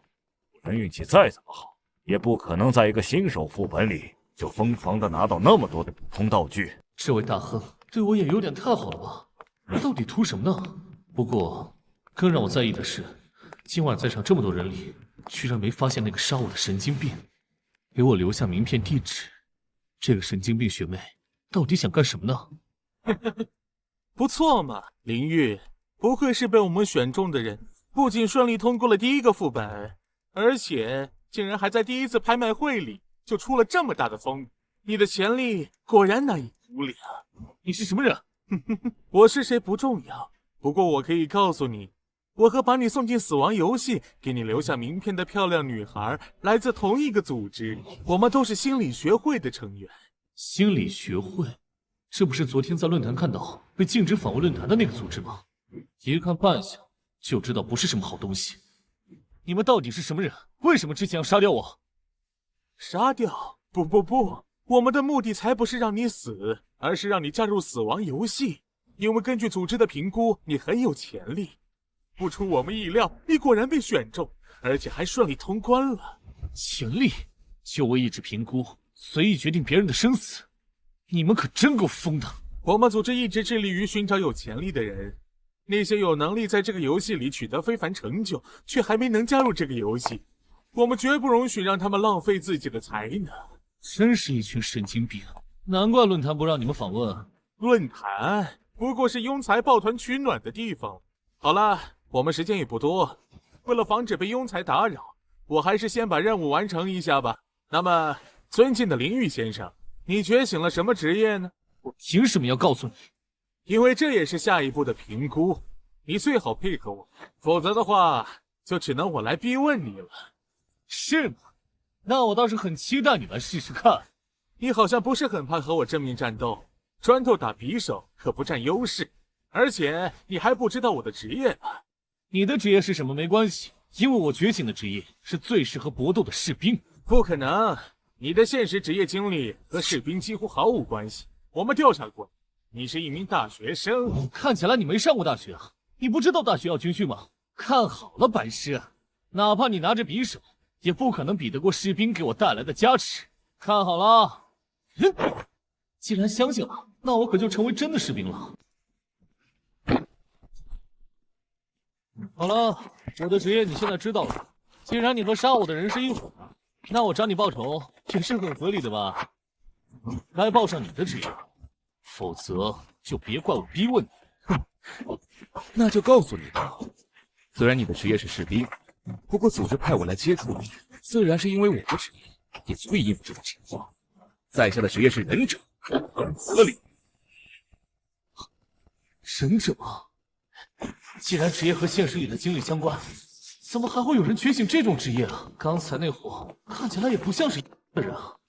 今晚倒也不算是一无所获吧，至少知道了杀死我的人属于心理学会，也知道了他们大概的目的。我是你个左宗吧，怎么没长眼睛？怎么还撞人呢？哎，怎么说话呢？我刚刚站着没动啊，是你走路不看路撞到我了吧？怎么还倒打一耙呢？那你大半夜站马路中间也不对，这里还弄这么多烟，根本看不见呀！哎呀，行，是我没看路，对不起。唉，你还跟着我干嘛？我都道过歉了。我没跟着你啊，我也要往这个方向走。鬼才信你啊！半夜戴着面具，你也是玩家对吧？鬼知道你是不是打算洗劫我？你别过来，跟我保持距离啊！我可不好惹，我的职业很强力的，我可是士兵。行，我和你保持距离，你先走。怎么感觉死亡游戏的玩家好多脑子都不太正常啊？我的自行车呢？车钥匙也没了。笨蛋，我骗你的，我不是士兵，我是窃贼。没想到我一个欺诈师，竟然被一个小丫头给骗了。该车辆已损坏，暂时无法使用。就你这智商，以后基本就告别自行车了。很好，先是忍者，后是窃贼，今天晚上竟遇到一些老鼠了。别让我在游戏里面逮到你们。至于刚刚那个偷车贼，非得狠狠揍他一顿，再让他把车还回来才行。什么情况？逗你玩的，车子还你。这窃贼是有什么毛病吗？啊，这车锁也不是我的那把。西西，你个头啊！还好士兵的能力没过销，算起来，还是我技高一筹。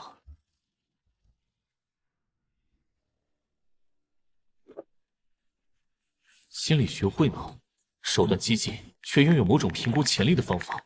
他们是我目前最大的威胁，也是线索来源。而大亨的示好带有投资意味，可以保持后面的合作，但还是需要警惕。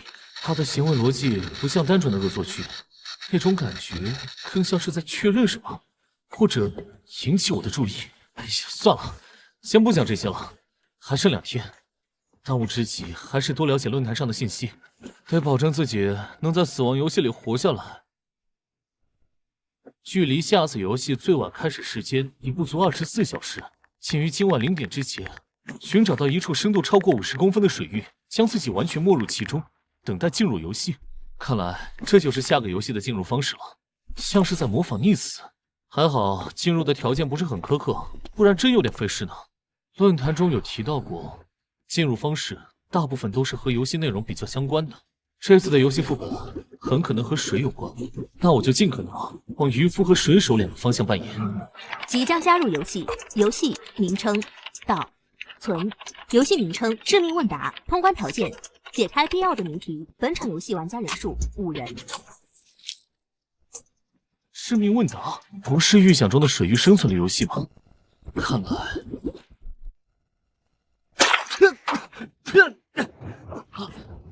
还是和水有关的游戏吗？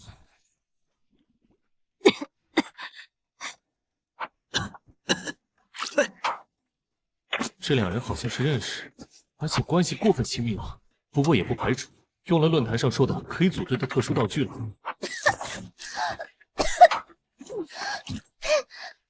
是你，真是现世报来得快呀！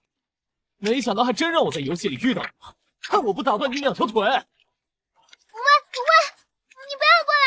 这个副本看提示就知道，很大概率是合作类和解谜类，我们没必要打打杀杀。我知道，但是解谜类断了腿也不影响吧？你别过来！咱俩真打起来，还未必鹿死谁手呢。又想跟我装士兵是吧？你以为我不知道你是窃贼？我哪敢啊！再说了，就算我是士兵也没用，你不也是吗？但是别以为士兵就可以为所欲为，我这把刀很锋利的。是吗？你刀有这个好使啊？大哥，我错了，我都是开个玩笑。最后自行车我也还你了呀，那锁甚至都没难倒你，我搁远处都看见了，你哐哐一下子就给那锁砸开了。小伙子，我听出来了，你跟这小姑娘在现实里好像有点矛盾。她锁了你自行车是吧？这姑娘是顽皮，但咱真没必要在死亡游戏里置气，尤其还是个合作类游戏。挺莫名其妙的，你为什么要对我进行恶作剧呢？你是哪个组织派来试探我的吗？天地良心，绝对没有。那到底是为什么？快说！我就是气不过。那天我去集市卖加速符咒，结果大家都说你刚低价卖了10几瓶效果更好的敏捷药剂，害我1张都没卖出去。后来在路上正好撞见你跟忍者对峙，我一时气不过，就想着捉弄你一下出气。行吧，真是小孩子心性啊。好了，既然误会都解开了，我们就来简单的做个自我介绍吧。毕竟这是解谜类的合作游戏，我们互相之间了解一下还是有必要的。你们可以叫我铁叔，这也是我的论坛 ID。我的职业是工匠，目前已经通过了10个副本。工匠，强化型号，能提升使用工具的效率，同时具备非常高的机械理解力。我的论坛 ID 是自愿，职业是医生，目前通过了6个副本。我的论坛 ID 是8号，职业是学生，目前也通过了6个副本。医生和学生嘛，一个技能性，一个规则性。医生能保障团队成员成活率，而学生能在与非玩家的交涉中有一次大幅提高成功率的机会。这2人都是非常理想的组队成员。你们2个好像是一起的吧？组队进来的吗？是的。我们用了组队道具。 5个人里面只有我谁都不认识。虽然已经知道你俩是士兵和窃贼了，但还是自我介绍下吧。各位好，我的论坛 ID 是不忘，目前经过了3场副本游戏。不错，我的职业是士兵，你们可以叫我酒水。我刚刚通过1个副本。我也很希望自己是信息型的职业，奈何这里有个认识我的家伙。什么？你刚刚过了1个副本？对啊，这有什么奇怪的？酒水兄弟，你刚过第1个副本，怎么知道论坛的？而且听你的意思，你甚至参加了你们城市的线下集会，运气好罢了。有新人的话，说明这个副本难度可能不会太高。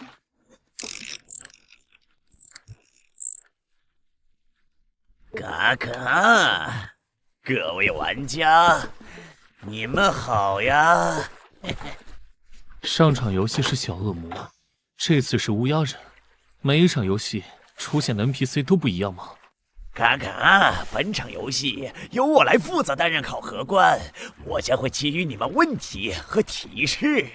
嘎，本场游戏中共有3个房间，嘎嘎，我在每个房间设置了3个问题，2个奖惩问题以及1个抉择问题。嘎嘎嘎！奖惩问题回答正确会有奖励，回答错误会有惩罚。而抉择问题只有回答正确，你们才能进入到下一个房间里。答对所有的抉择问题即可通关副本。干！以上就是本场游戏致命问答中的所有规则。哎我去！各位，请从第一道问题，请问以现在的出水与排水速度，水流完全灌满这个房间需要多久？有池出水问题啊，这个简单，只需要假设时间为 x 就可以了。不，这个问题的难点并不在于数学的部分。可是你知道这个房间的容积、进水速度和出水速度吗？是啊，考核官，这些数据都是多少？你不是能提示吗？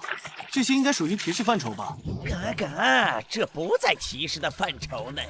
你问的恐怕就是这个问题的难点。小学难度的数学题，怎么可能会出现在死亡游戏里？这个考验的是我们的估算能力。这大叔突然是在干些什么啊？我想应该是在用步去测量这个房间的长和宽吧。这位大叔戴着安全盔，职业还是工匠，对这种事情应该在行。请问，最后的答案要精确到分钟还是秒钟呢？这应该在提示的范畴内吧？嘎，我想想，那就这样，给我的答案误差控制在5分钟以内就好。根据我的估算，这个房间长应该在9米左右，宽应该在6米左右，层高嘛，结合这个数据，层高应该是3米左右。那我知道了，这间教室的容积应该在162立方米左右。接下来只要知道排水和出水的速度，就可以计算了。每个出水口的速度如果是均匀的话，我们可以找个容器，接住单个出水口流出来的全部水，这样通过它灌满容器的时间，就可以推算出每个出水口单位的时间。而这里一共有10个出水口。不要那么麻烦，虽然允许有5分钟的误差，但是你估算的数据越多，最后误差就会越大。大叔，我只问你一句，你确定这房间高是3米吗？误差能控制在10公分以内吗？虽然高度没那么好测算，但是根据我的经验来看，这个比例差不多就是3米。干工地这么多年了，我的眼睛就是尺。我这把美工刀是标准长的15公分，那么只需要计算一下水完全淹没这把美工刀所需的时间，然后再乘以20，就是大概所需的时间了。1、2、3。把这个问题转化为水位上涨的速度，真是个好主意。我这里有一块怀表，这是我拿到的道具，用这个来计时吧。原来如此，只是这样的话，就能估算出一个较为准确的时间了。这个确实是我疏忽了。原本以为是数学题，没想到跟脑筋急转弯一样，让这窃贼出风头了。哼，说话注意点，别老是这么好面子乱说话。视线平齐可能会比较准确，我来帮忙看看水什么时候没过去吧。这个问题未免太过简单了。如果这不是一个逻辑或数学问题，而是一个脑筋急转弯呢？这乌鸦人似乎并不是很在乎答案的误差范围是多少，只是随口说了个5分钟而已。考核官，我想问一下，在你问出问题之后，我们是可以问你任意问题的吗？当然，这就是我给予提示的方式。如果你问到了点子上，我就会告诉你相应的提示。果然，问题里面有陷阱。假如最终的答案并不是某个具体的事件，那误差确实就并不重要了。秋水，你在做什么？只是印证一些猜想罢了。大叔，你们先忙，说不定一会儿还得用你们算出来的结果。那么，我有3个问题。第一个问题，考核官，周围的4扇门是否和第一个房间的抉择问题有关？是的。最后的抉择问题就是让你们从房间所有的门里选出1扇，里面有通往下个房间的大门。那么，考核官先生，错误的门后面是什么呢？当然是无尽的虚空，掉下去就会陷入死亡。不过现在问关于抉择问题的事情是不是早了些？你第一个问题还没回答出来呢。但这些和第一个问题真的无关吗？考核官先生，你似乎很擅长用真话说一半的方式来误导和骗人呢。我的第3个问题，你可以从下述问题中任选一个回答。1，您问题中所指的这个房间，究竟是我们身处的这个由4面墙、天花板和地板组成的封闭空间，还是泛指本场游戏的第一个房间？2，这些排水口是否和错误的门通往了同样的虚无空间？3，您所说的那些虚无空间是否算作第一个房间的范畴内？卡卡，真是厉害呀！你这个玩家的上述问题我都可以回答。卡卡，答案都是一样的。是的，如你所猜测的那样。喂，可以不用在那捣鼓你们的美工刀和水位了，答案已经很明显了。酒水，我们已经测出结果了，水位上涨了15公分，大概需要2分40秒。换句话说，大概时间应该在53分钟20秒左右。我们可以按55分钟说。不，铁叔，这个问题比起测算和计算，不如说是文字陷阱。这是什么意思啊？意思就是以现在的排水速度和注水速度，无论多久，这间房间都无法被灌满。毕竟这间房间的后面是无尽虚空，并不是这容积只有162平方米的房子。什么？无尽虚空？竟然是这样！这不就说明我们差一点就被坑进去死掉了？这么一说，确实合理了很多。真的吗？酒水，你不是在骗我们吧？我骗你做什么？这可是合作类型的游戏啊！我不知道啊，但是假如啊，你就是丧心病狂小肚鸡肠，对我怀恨在心，希望通过故意说出错误的答案来折磨我呢？你想象力还挺丰富。我要是折磨你，犯得着这么费力不讨好吗？砰砰！你说我要是这样对着你腿哐哐来2枪，会不会比什么惩罚更好使？哎呀，酒水哥，我就是随便质疑一下，这是开玩笑的成分居多。其实您的答案我基本上是信服的，就是刚才白忙活了一通，难免有点不甘心嘛。就按您的答案来吧。那么我们的答案是，无论多久，这个房间都不会被水灌满。你们认同这个答案吗？认同。卡卡，答案正确，恭喜你们获得了奖励。我将排除一扇错误选项的门。卡卡，下面还有第2个奖。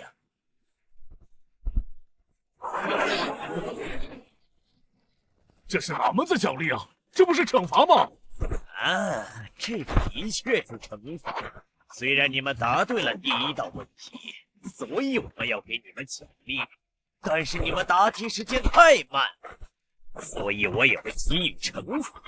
有了这个限制，你们接下来答题应该会快一些吧？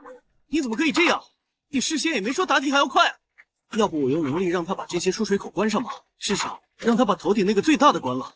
不必，我觉得不用把你的能力用在这里，这才是第1个房间，至少也是我们被后面的问题难住了。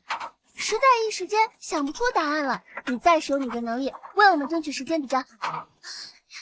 你们应该没有人不会游泳吧？我们在大学一起选修了游泳课。我也会游泳啊，早年就很喜欢游。小丫头，你看我干什么？是希望我不会游泳吗？哼！好了，总之别浪费时间了。你既然也不喜欢浪费时间，那就说出你的第2个问题吧。卡卡，那么接下来是第2个奖惩问题。现在水流加大的情况下，我们也已经知道了，留给你们的时间不多，所以假设我接下来要分配给你们5个人3个任务。这3个任务分别是：破解保险箱密码、找到挂锁钥匙和转动开关、关闭黑色活板门。卡卡，插播一下，这些都只是假设的任务，你们不需要去做，所以活板门也不可能真的关闭。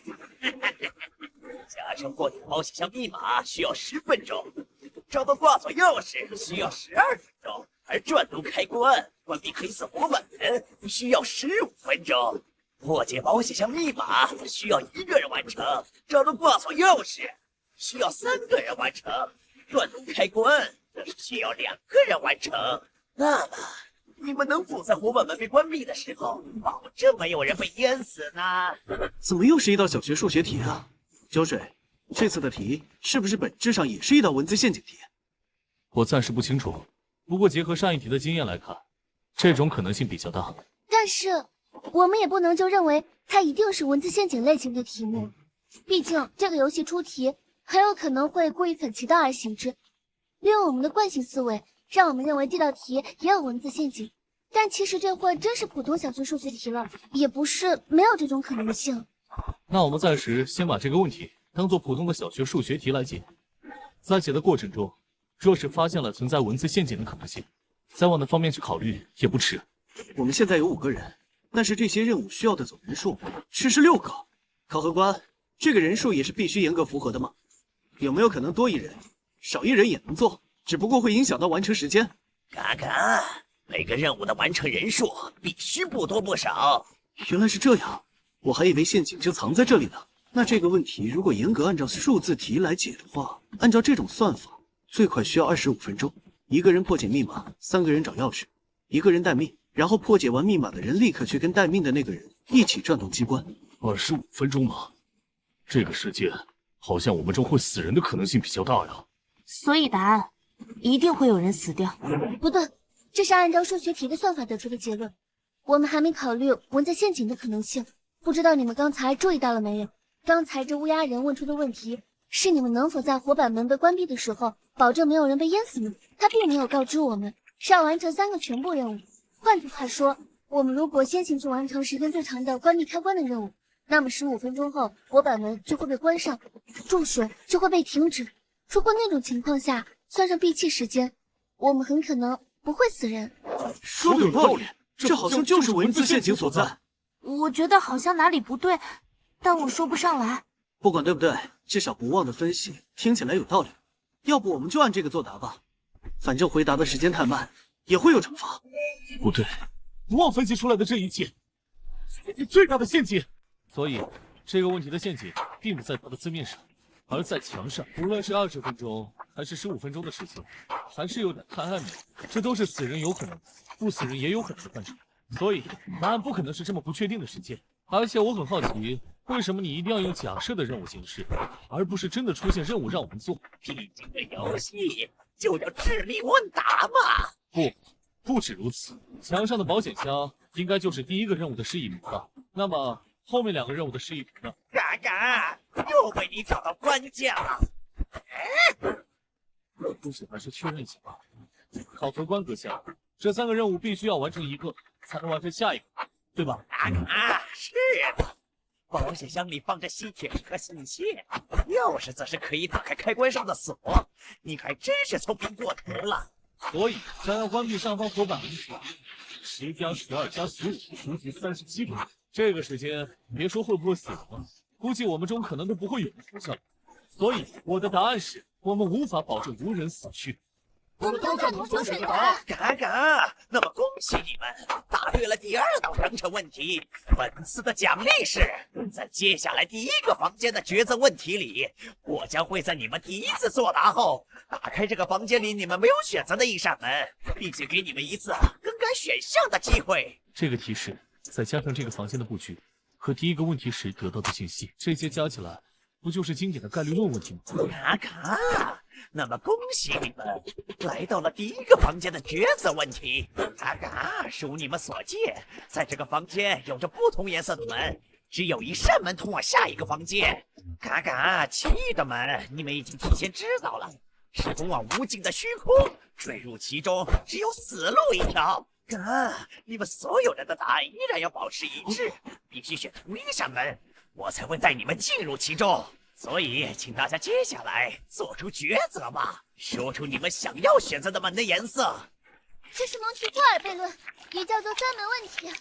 你竟然知道这个？又不是什么很高深和前沿的理论，我知道不是很正常吗？虽然偷了你的自行车是我不对，但是你也不能低于我的知识呀。什么是3门问题啊？那个酒水，你来解释吧。这个问题源自一档抽奖电视节目，和我们的状况完全一样。简单来说，就是1个人要从3扇门中选择1扇门，其中只有1扇有奖品为正确的门，另外2扇都是错误的门。当那人选择了1扇之后，门不会立刻开启，主持人会开启另1扇错误的门，然后询问他是否要更换门。这个问题的争论点就在于换门是否会提升选到正确门的概率。我直接说结论吧，答案是会。如果不换门，中奖概率是1/3，但是换了，概率是2/3。你的意思是，一会儿我们先选1扇，这个乌鸦人给我们开门之后，我们立刻要换1扇。对的，这是一个概率问题，数学界早有定论。你们想知道原因，我和酒水可以在下一个房间安全之后给你们解释。现在就这么操作就对了。好吧，那我信你们一回。现在先随便选一扇，对吗？那我们选红色，就红色。行。嘎嘎，第一次选了红色是吧？很好，现在我开始提示了。这奖励也够坑爹的。救命！谢谢，秋水，您真是大人有大量。虽然刚才动不动拔枪吓唬我，但是最后还得是您救我一条狗命啊！我只是觉得你罪不至死罢了。不过现在你可以松手吗？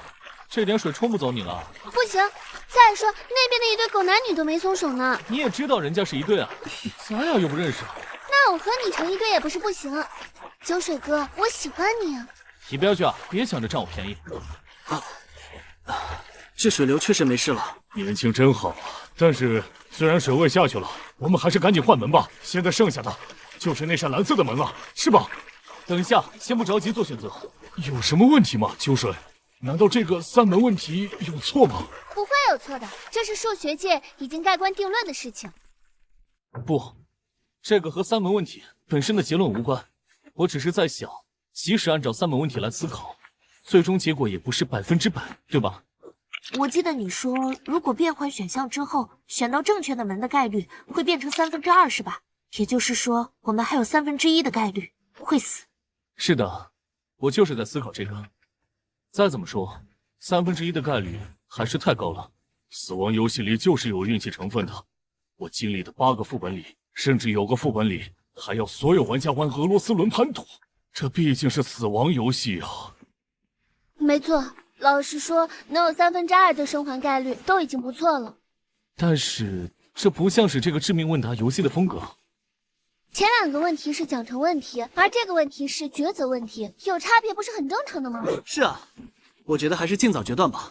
有时候想要赢下游戏，就是需要一点勇气。当你勇敢起来的时候，幸运女神就会站在你这边。别急着做决定，我看你就是不想被水淋到了，是吧？哎呀，被你发现了。所以说。这种生死攸关的事情，不要干扰别人的思考。哦，我明白了，这根本不是3门问题。其实供我们可选择的门是4扇，但是刚才你已经开启了黄色的门，所以现在还是有3扇，对吗？真聪明。是的，现在依旧是3选1。什么意思？难道说第1关的奖励是假的吗？那扇消失的绿门还能选择吗？不，奖励都是真的，而且2个奖励提示都是真的。自始至终。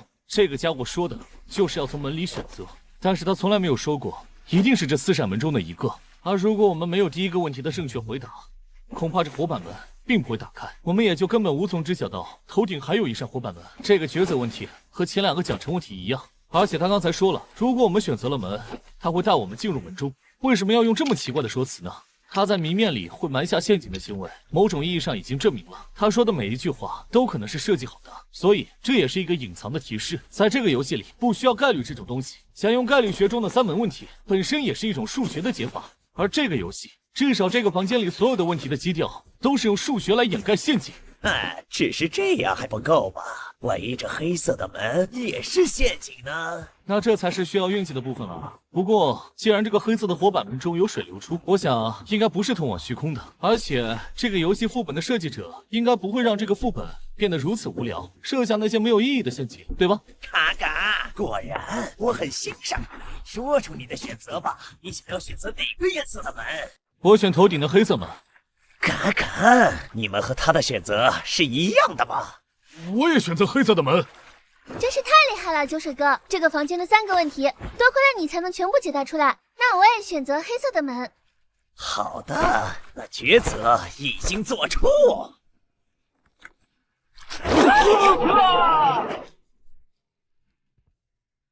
等会儿，乌鸦人呢？啊，这可怎么办？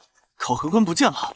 难道这关要让我们自己摸索吗？嘎嘎，欢迎各位来到第2个房间。本房间依旧是有2个奖惩问题和1个抉择问题。嘎嘎，在本房间内向我提问会被向特定的生物提问所取代，并且提问将会有次数限制，所以祝你们好运。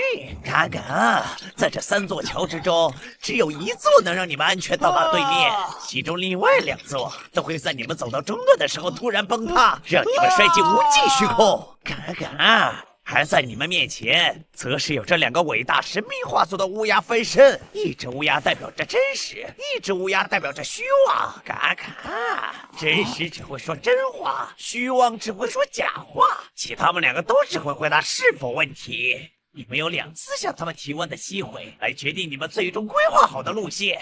这个我听过类似的，只需要问其中一只乌鸦，如果我说这座桥是安全的，那么另一只乌鸦会怎么回答，就可以得到答案了。这就像一个巧妙的陷阱，我们让说真话的去模仿撒谎者，让撒谎的去模仿说真话的，结果就是不管问谁，他们对同一座桥给出的答案都会变得一模一样。你竟然能想到这一节？以前看杂志看到的罢了，因为是3座桥，所以2个问题刚刚好。运气好的话，说不定1个问题就能确认了呢。这可是死亡游戏啊，这个问题哪会那么简单？乌鸦，请问如果我问另一只乌鸦，最左边的桥是不是安全的？另一只乌鸦会回答是还是否？啊？为什么不回答呢？把人给我们开门之后，我们立刻要换一扇。难道那乌鸦人骗我们？还是说他卡壳了？因为这不是是否问题，你要规范自己的问答。如果我问另一只乌鸦最左边的桥是否安全，他会给肯定的答案吗？原来是这样，我疏忽了，不好意思。如果我问另一只乌鸦最左边的桥是否安全，他会给肯定的答案吗？咕，是什么鬼啊？咕，就是他的回答吗？毕竟那乌鸦人从头到尾没说这俩玩意儿会回答是和否，他们毕竟是乌鸦呀。那你说怎么办？我哪知道，但是我觉得还剩下一个问题的情况下，可以交给酒水了。酒水哥应该一开始就知道这2个乌鸦不太会说人话。你是怎么知道我猜出来了？因为你刚才规范8号的问法的时候，你最后说的是会不会给出肯定答复，加上酒水哥你很聪明，所以我断定连我都隐隐猜到的事情，你不可能猜不到。而且我相信你应该想到破局的方法了，是吧，酒水哥？不然你刚才也不可能放任8号去问这个问题。破局倒是称不上，但是通关的办法确实有，别因为他的话语乱了阵脚。虽然我们只有2个问题，但是别忘了这里有3座桥，在已知只有1座桥安全的情况下，不管对于乌鸦来说，咕的意思是什么，只要你问同一只乌鸦，它的答案必然是2个相同，1个不同的。接下来我们再随便选择1座桥提问，看看它的答案是什么就可以了。如果2个答案一样，那么剩下那座桥自然就是安全的。竟然还能这样？当然可以啊。要是他的答案和之前的那个不一样呢？那我也有办法。总之，先问了再说吧。如果我问另一只乌鸦最右边的桥是否安全，它会给出肯定的答案吗？真是遗憾啊，是不一样的。如果2个不一样，那说明这2座桥里一定有座是正确的。没错，50%的概率咯。50%的概率吗？这不是比上一轮2/3的概率还要低吗？那这是不是意味着这道问题也存在陷阱？不，很遗憾，我想这次的问题并没有陷阱，而是真的要我们从2个中间选出一个了。因为这个房间的主题和上一个房间并不相同。所以现在是真的到了碰运气的时候了吗？并非如此，你们还是没有注意到，第2个房间和第1个房间本质上就不同。很显然是那乌鸦人玩的小花招，但是不足以称之为陷阱。第1个房间内，我们所有人都要向他直接回答他提出的问题，但到了这个房间，我们需要的是用行动来回答，因此我们不再需要统一答案，同时作答了。我明白了，所以这关比起陷阱，更像是让我们选出人牺牲，是吗？是的，虽然接下来确实要碰运气，不过要碰运气的只有1个人，只需要有1个人走上其中一条，我们就会知道怎么走了。那么接下来，那谁要去做那个碰运气的人呢？这种事情公平起见，还是抽签决定吧。抽个锤子签！我把枪拿出来，就是想提醒你们一件事，由我来决定谁当这个倒霉蛋。好了，亲爱的窃贼小姐，接下来该发挥下你的作用了。为什么是我呢？这个情况下总得有人去干。首先我不能干，我只能从剩下的4个人里选喽。而其他人里，你的通关副本数最少，工匠大叔的最多，剩下2个人还是绑定的。虽然我都有信心，正面战斗没人是我这个持枪士兵的对手，但是啊，以防万一，还是从你这个最软的软柿子开始吧。更何况你还真的得罪过我，不是吗？哇，你们就这样看着他胡作非为？那万一下一次就轮到你们了呢？别这样一脸的晦气嘛，不是还有一半的概率不会死吗？为了公平起见，你自己选一个桥吧，这样也算把命运握在自己手中了。我选左边那个。靠！我要是真死了，我做鬼也不会放过你的。说起来，你们谁有绳子之类的道具吗？我有，而且还是安全绳。你去把安全绳给他拴上。现在把安全绳的另一头抛给我。你这混账！去吧。真是辛苦你了。刚才那种情况下，必须要有人出来当恶人。你选那个小姑娘，只是因为她体重最轻吧？还特意用绳子拴住她。你这样本身也是在承受不小的风险了。不，我没有那么高尚。如果没有绳子，假如不忘选对了吊桥，在另一边怀恨在心，一言不发，或者干脆在中间惨叫一声，装作掉下去了，误导我们怎么办？毕竟我们可不知道这吊桥如果坍塌，是不是全部坍塌，在这边能不能看出端倪？而且，就算不忘主观上没有害我们的打算，万一这吊桥对岸有什么隔音措施呢？刚才那番话可不仅仅如此。不过，真是个有意思的盗贼啊！这桥没问题，就是这座。这关如果最后还是需要有人探路，你可别找我了。哥哥，恭喜你们通过了第一个章程问题。由于无人死亡，所以你们本轮的提问次数是5次。第二个房间果然如此，从统一行动变成个人选择，但死人的代价会由活人分担，所以接下来能尽可能减少的死亡还是要减少的。九准，这次该怎么办？我们每人都有一个问题，应该怎么做？这里面竟然还有个可能说真话也可能说假话的，这也太难了吧！但是问题数量有5个。5个问题吗？那可能都不需要有人用命探路了。这么快？当然了，毕竟这次有5次机会。第一个问题，你来问中间那只铁叔。问题是这样的，如果我问你左边的乌鸦是否为代表变化的化身，你会回答孤吗？问，如果我问你左边的乌鸦是否为代表变化的化身，你会回答孤吗？很好，看来孤和嘎的确可能是通用的。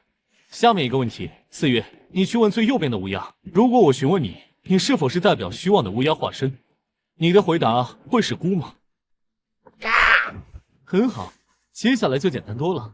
8号，你去问他，最左边的3座桥之中有没有安全的桥，千万按照我说的，一个字不要差。酒水，怎么到我这儿还要额外叮嘱一下呢？当然是因为你看起来最不靠谱了。可以了，我已经知道该怎么做了。乌鸦，这座吊桥是安全的吗？可以了，这只乌鸦代表真实，而嘎代表否定，这就意味着右边数第2座吊桥是安全的，不需要你问最后一个问题了。酒水，你还挺聪明的。不过，如果第一个和第2个问题之间，孤和嘎的意思反转了呢？我觉得应该不至于吧。如果万一呢？这可是会死人的游戏。哎，你这不是还有一个问题吗？你用个问题确认意思变没变不就行了吗？哼，如果变了呢？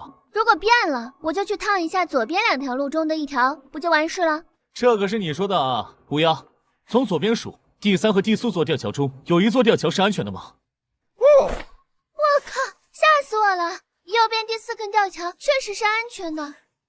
哼，怪可惜的。可惜什么嘛？比我2选1，你很开心吗？这次可是你自己做的，谁让你自以为是的呢？他俩在说什么？啊，天书吗？完全听不懂啊！算了，就这样吧。嘎嘎，恭喜你们又满员通过了奖惩问题，因此接下来抉择问题开始时将会有提示到场。嘎嘎，欢迎来到本房间的抉择问题。哦，这就是到场的提示吗？这次的2座桥都能通往下一个房间，只不过一个能承载3人，一个能承载2人。所有人必须同时踏上2座桥，否则2座桥都会坍塌。你只有1次向我提问的机会，我不会回答能揭示哪座桥能承载几人的问题。这乌鸦人说他不会回答揭示哪座桥能承载几个人的问题，所以我们是不是可以想一种间接的问法，比如我们3个人走最左边那座桥，能不能通关之类的？嘎嘎，这种问题我也不会回答的。我倒是想到了关于这个游戏的一种解法，如果2边吊桥都只上去了2个人，而剩下那个人已经死了，吊桥还会塌吗？如果答案是肯定的话，我会随机崩掉一个这样4个人都能活。你骗鬼呢？还随机？你100%是要崩掉我啊！哎呀，被你识破了。要不我先崩了你再问吧。说实话，我觉得其实一边走2个肯定不会塌的。别动不动掏枪啊！万一呢？我靠！别赌这种可能性啊！而且这个抉择问题很可能有陷阱啊！是吗？陷阱在哪儿呢？那个，你看，乌鸦人最开始不是说过了吗？在这个房间里向他提问会被向特定的生物提问所取代，所以那里坐着的乌鸦人很可能不是作为考核官的乌鸦人，对吧？有道理，但那又如何呢？刚才他是以乌鸦的形式飞过来的，这意味着他其实是某个化身呢。而已知出现的3个化身，除却代表真实的，另外2只乌鸦都是会说谎的。如果这家伙是变化或者虚妄之中的一只，那他说的关于2座桥的问题，可能都不用相信。好像确实有道理啊。因为不忘说的是对的，这是我在第1个副本拿到的测谎仪，这代表乌鸦人说的第1句话就是假的。他的第1句话是2座桥都能通往下一个房间，是他整段话的大前提。这说明他后续所有的话都是错误的，所以我们完全不用管这个乌鸦人说了什么，他纯粹就是来误导我们的。有这种好玩意儿，你不早拿出来啊！而且你知道他在撒谎，刚才不是纯吓唬我吗？我想试试你到底有多聪明而已。怎么，允许你捉弄我，就不允许我捉弄你？好了，那既然他的话是误导，是不是证明这2座桥里面只有1座能通往下一个房间？这样的话，不是正好可以问他吗？不需要问哪座桥能承载多少人，只需要问他哪座桥能通往下一个房间不就好了？如果只有真实和虚妄2种化身，那倒简单了。就算他专说假话，我们反着理解就行了。但现在多了一个变化，情况就完全不同了。在我们无法排除他是变化的前提下，问他任何问题都没有意义。啊？还能这样？那怎么办？难不成又是2选1？什么意思？你什么意思？你没枪，你也想让我打头阵是吧？信不信老娘一刀捅死你？学生子，打不过酒水，我还打不过你。我绝对没有这个意思，我一切听酒水大哥的安排。你什么意思啊？你还真怕我拿刀捅他？你不会真打算让我随机选1条吧？不，那你拿我刀做什么？如果2条都能通往下一个房间是谎话，那么真相很可能是只有1条能通往下一个房间，同时也可能是2条都不能通往下一个房间。再结合最初黑暗之中的考核官乌鸦人的声音，眼前这个满口谎言的乌鸦人，应该也是某种提示。那么他在提示我们什么呢？回想上一个房间抉择问题的答案，我有个猜想。蜡烛摆得很像是那么回事嘛，从我们这个角度完全看不到后面还有路啊。不过很可惜，丢个东西就能听出来了。那是我的刀。